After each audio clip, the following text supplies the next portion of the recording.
Hello students, name of the topic is finding the density of electrons in the conduction band in intrinsic semiconductors. हमें निकालना है density of electrons. Density of electrons क्या होता है? Density of electrons per unit area और per unit volume. So let us see the electrons in the valence band. यहाँ हम एक डायग्राम बनाएंगे.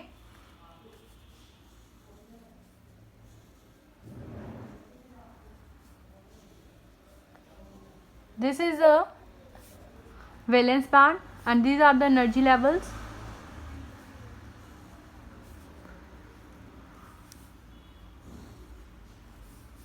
And this one is a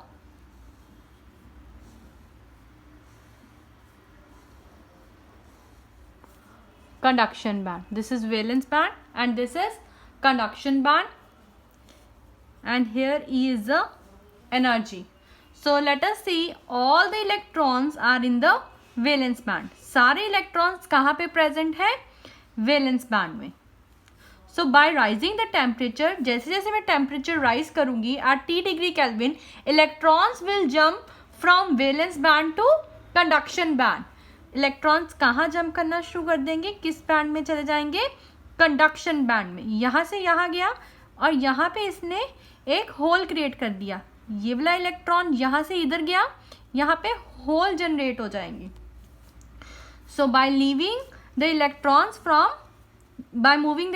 from valence band to conduction band, and यहाँ क्या बनते जाएंगे? Holes बनते जाएंगे by leaving a hole in the valence band. Okay, so energy is concentrated up to here, right, where the electrons are occupied. So we have to calculate how many electrons are present in this small region. यहाँ पे इस particular area में कितने electrons present है at particular temperature T degree Kelvin पे. That means we are going to calculate the number of electrons. We don't know कितने electrons हैं, कितनी energy levels हैं यहाँ पे, कितने electrons हैं.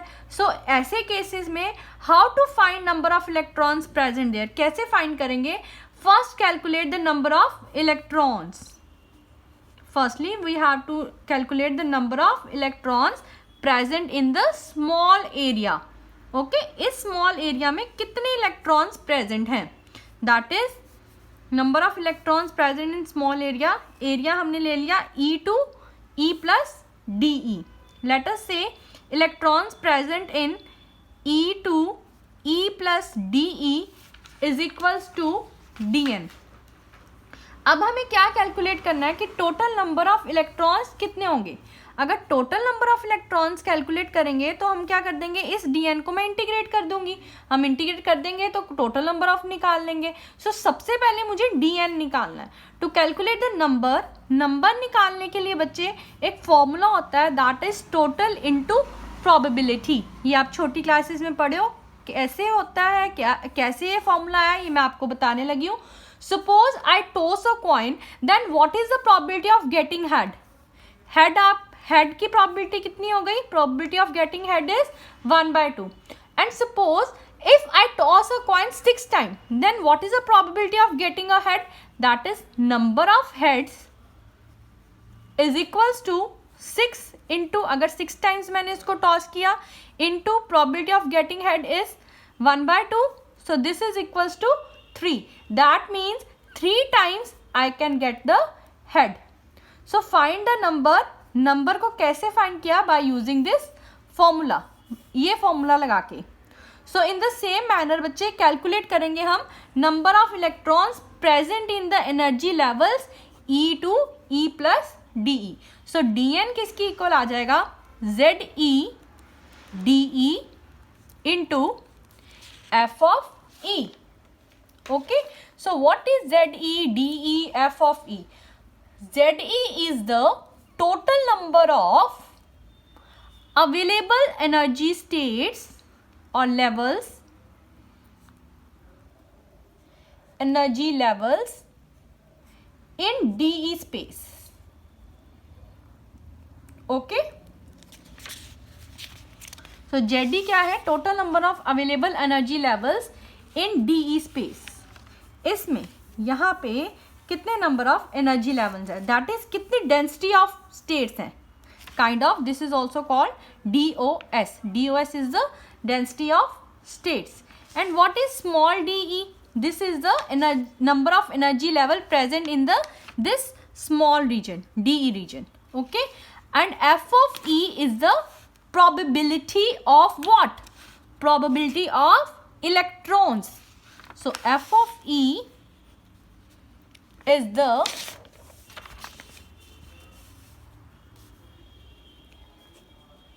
probability of electrons, that is Fermi, FD, Fermi-Dirac distribution. So if find total number of electrons, अगर यहाँ पे मुझे total number of electrons निकालने हैं कंडक्शन बैंड में, मेरे पास dn की वैल्यू आ जाएगी यहाँ से. अगर dn को मैं इंटीग्रेट कर दूंगी, dn की स्मॉल रीजन की आई, अगर dn को इंटीग्रेट कर दूं तो वहां से मेरे पास क्या आ जाएगा, total number of electrons in the conduction band. So बच्चे मैंने सपोज कर लिया, लेट अस शो यहाँ पे ये है कंडक्शन बैंड, EC यहाँ से स्टार्ट हो रहा है और EV यहाँ पे valence band. Top level of the valence band is this one, and the position of and EC is the starting point of conduction band. ये हो गया conduction band. इसका lower part, bottom of the conduction band is EC and top of the valence band is EV. इसको EV से represent कर दिया and इसको EC से. Clear? So position of the Fermi level कहाँ होएगा, इसका in between the valence band and the conduction band, this is EF. अगर मुझे टोटल नंबर ऑफ इलेक्ट्रॉन्स निकालने हैं तो मैं कैसे निकालूंगी, इसको इंटीग्रेट कर दूंगी. So total number of electrons कितने आ जाएंगे, n इस इक्वेशन से is equals to integration of dn is equals to integration of z of E dE into f of E. ठीक है, हमें फाइंड करने हैं number of electrons in conduction band. So conduction band बच्चे कहाँ से स्टार्ट हो रहा है, conduction band is starting from EC to infinity. Conduction band EC से इन्फिनिटी तक जा रहा है. सो यहाँ पे मेरे पास लिमिट कितनी आ जाएगी, from EC to infinity, right. So from EC to infinity ZEDE into F of E. So what is ZEDE? ZEDE is the density of states. As we already know that the value of ZE, which is equals to pi by 2 8m upon h square की power 3 by 2 e की power 1 by 2 dE. So m is the mass of charge carriers. Since here charge carriers कौन थे यहाँ पे, electrons. जब electrons charge carrier होते हैं तो हम उसका लेते हैं इफेक्टिव मास, उसको हम रिप्रेजेंट कर देते हैं स्टार के साथ, because electrons are passing through the periodic potentials. हमने ब्लॉच थ्योरम में पढ़ा था.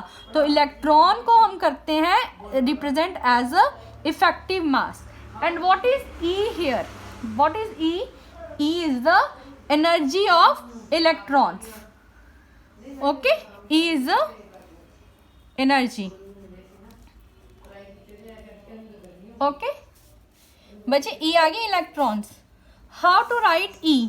देखो, energy, electrons are concentrated only in this region, right. Electrons इस रीजन में थे, ठीक है. सो हमें क्या निकालना है, total number of electrons. Electrons concentrated in particular region, that means from EC to E. Okay, from EC to E in this particular region, right. So हम इसको कैसे लिखेंगे, pi by 2 8m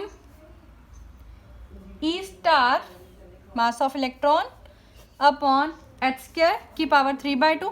E की value क्या लिखूंगी, E की value आ गई energy. Energy कितनी आ गई, E minus EC.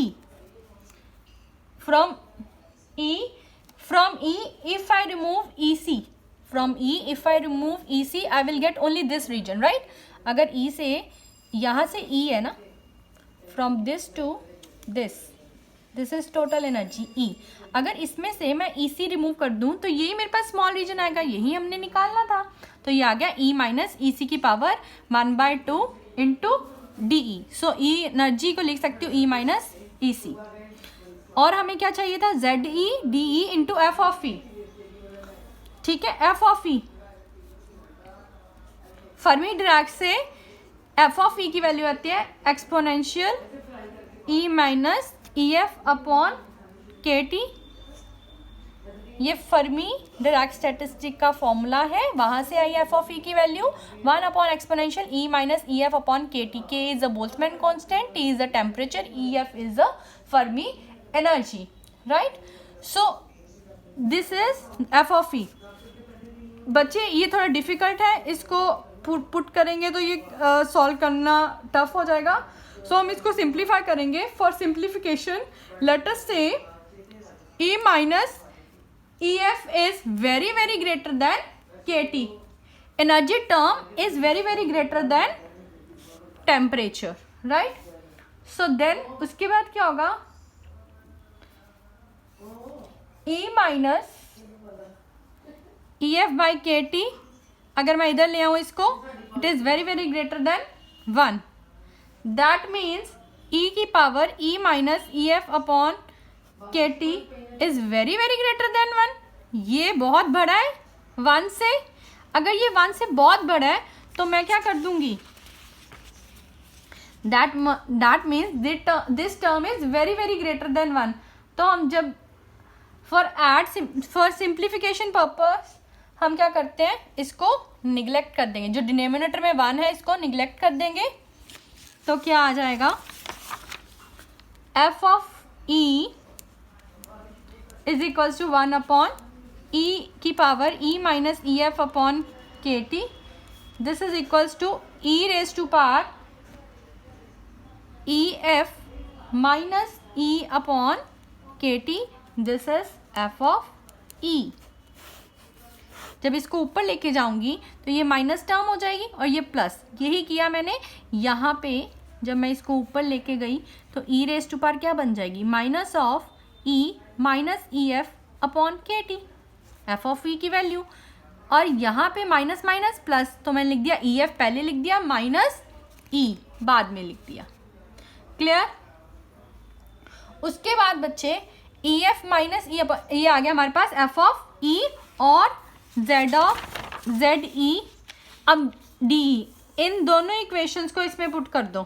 This is equation, फिर इंटीग्रेट कर दूंगी और मेरे पास N आ जाएगा जो मुझे निकालना था। ठीक है, so N is equals to, from first N equals to integral